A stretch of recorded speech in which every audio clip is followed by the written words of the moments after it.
नमस्कार दोस्तों, चलिए जान लेते हैं उत्तर प्रदेश के सभी 75 जिलों की आज की ताज़ा बड़ी और महत्वपूर्ण खबरों को। लेकिन उससे पहले वीडियो को लाइक कमेंट जरूर करें और साथ ही ये भी बताएं कि आप इस वीडियो को किस जिले, शहर या गांव से देख रहे हैं। यूपी के 3 और जिलों में स्कूल बंद। कड़ाके ठंड के चलते डीएम ने जारी किया छुट्टी का आदेश। यूपी में कड़ाके की ठंड का कहर जारी है। कंपकंपाती सर्दी और घने कोहरे के चलते आम जनजीवन अस्त व्यस्त हो रहा है। इस बीच सबसे अधिक परेशानी उन छोटे बच्चों को हो रही है जिन्हें इस मौसम में स्कूल सुबह सुबह तैयार होकर स्कूल जाना पड़ रहा है। बच्चों की सेहत और सुरक्षा को देखते हुए कई जिलों में डीएम के आदेश से स्कूलों को बंद किया गया है। कल शाम मिर्जापुर और सोनभद्र के डीएम ने स्कूलों को बंद रखने का आदेश जारी किया था, तो मंगलवार को ठंड को देखते हुए वाराणसी के डीएम ने भी 5वीं तक के स्कूलों में कक्षाओं को स्थगित करने का आदेश दे दिया। इस बीच राजधानी लखनऊ से भी प्री प्राइमरी और नर्सरी तक के स्कूलों को 24 दिसंबर से 27 दिसंबर तक बंद रखने का आदेश दिया है। इसके साथ ही कक्षा 1 से 8 तक के स्कूलों का समय बदला है। अब इन स्कूलों में कक्षाएं सुबह 10 बजे से शाम 3 बजे के बीच चलेंगी। गोंडा में भी 8वीं तक के स्कूलों को 26 दिसंबर तक बंद रखने का आदेश जारी हुआ है। जब बंद कमरे में मिले 52 ब्राह्मण विधायक, बढ़ गया यूपी का सियासी तापमान। क्या है इसके पीछे की कहानी? उत्तर प्रदेश विधानसभा का शीतकालीन सत्र चल रहा है और सभी दलों के विधायक राजधानी लखनऊ में हैं। सूबे की सत्ता पर काबिज भारतीय जनता पार्टी के विधायक भी लखनऊ में हैं और अब ब्राह्मण विधायकों की गोलबंदी ने सर्दी के मौसम में भी सियासी तापमान बढ़ा दिया है। लखनऊ में मंगलवार की शाम बीजेपी और अन्य दलों के 52 ब्राह्मण विधायक और विधान परिषद सदस्य एक जगह जुटे और बंद कमरे में बैठे। बीजेपी विधायकों के साथ ही इस आयोजन में अन्य दलों के विधायक भी पहुंचे। ब्राह्मण विधायकों और एमएलसी का जुटान कुशीनगर के विधायक पंचानंद पाठक के आवास पर हुआ। पूर्वांचल और बुंदेलखंड के विधायक पहुंचे थे। विधायकों का कहना है कि यह सहभोज था, कोई बैठक नहीं थी। इसे लेकर मिर्जापुर नगर विधानसभा सीट से विधायक रत्नाकर मिश्रा का बयान आया है। मिर्जापुर नगर विधायक रत्नाकर मिश्रा ने कहा है कि कुशीनगर के विधायक पंचानंद पाठक ने ये आयोजन किया था। इसमें लगभग 4 दर्जन ब्राह्मण विधायक शामिल थे। उन्होंने दावा किया कि इस दौरान कोई राजनीतिक चर्चा नहीं हुई थी, हम सब लोग बस बैठते हैं। भोजन का आयोजन था। मिर्जापुर नगर विधायक रत्नाकर मिश्रा ने यह भी कहा है कि हम सभी ने बस खाना खाया और इसके बाद वहां से सभी चले गए। ठंड से बचने को कमरे में जलाई अंगीठी। दम घुटने से 2 सगे भाइयों समेत 5 लोगों की दर्दनाक मौत।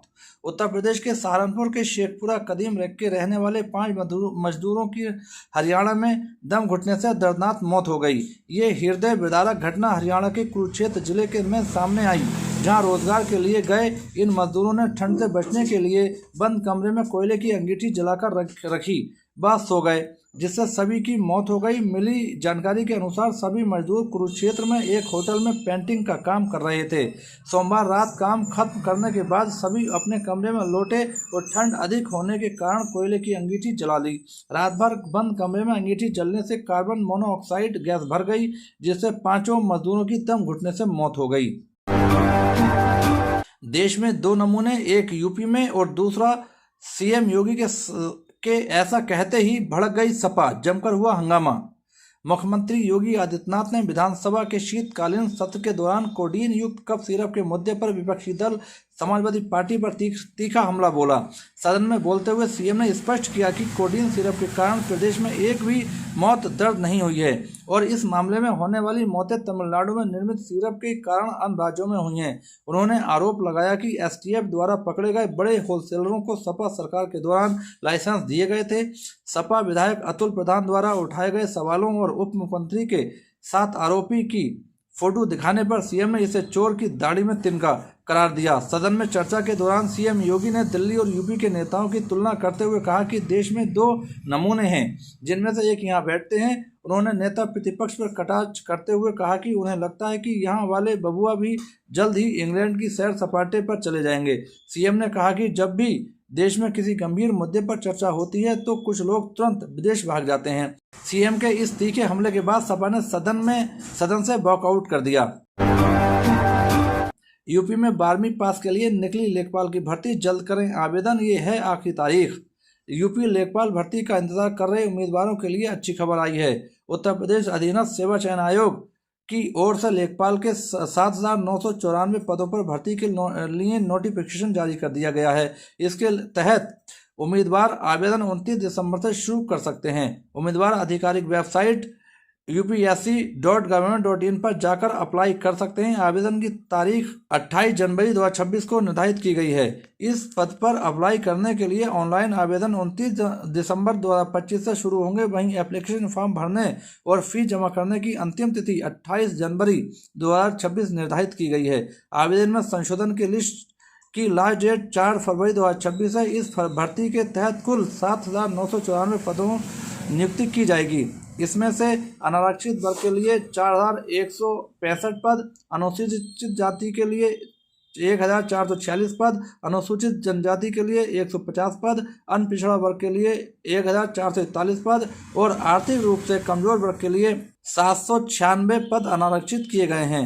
वहीं कुल पदों में से 1,592 पद महिलाओं के लिए आरक्षित हैं। लेखपाल पद पर आवेदन के लिए उम्मीदवार को माध्यमिक शिक्षा परिषद उत्तर प्रदेश इंटरमीडिएट परीक्षा पास होनी चाहिए। साथ ही उम्मीदवार पीईटी 2025 परीक्षा में भी हिस्सा लिया हो। इसके लिए एज लिमिट भी निर्धारित की गई है। अभ्यर्थियों ने 1 जुलाई को 18 साल की उम्र पूरी कर ली हो, लेकिन 40 साल से ज़्यादा उम्र ना हो। वहीं आरक्षित वर्ग के लिए उम्र में छूट दी जाएगी।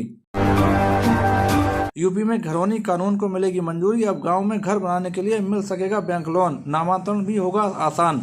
उत्तर प्रदेश विधानसभा के शीतकालीन सत्र 2025 में योगी सरकार ने ग्रामीण इलाकों के लिए एक अहम कानून पेश किया है।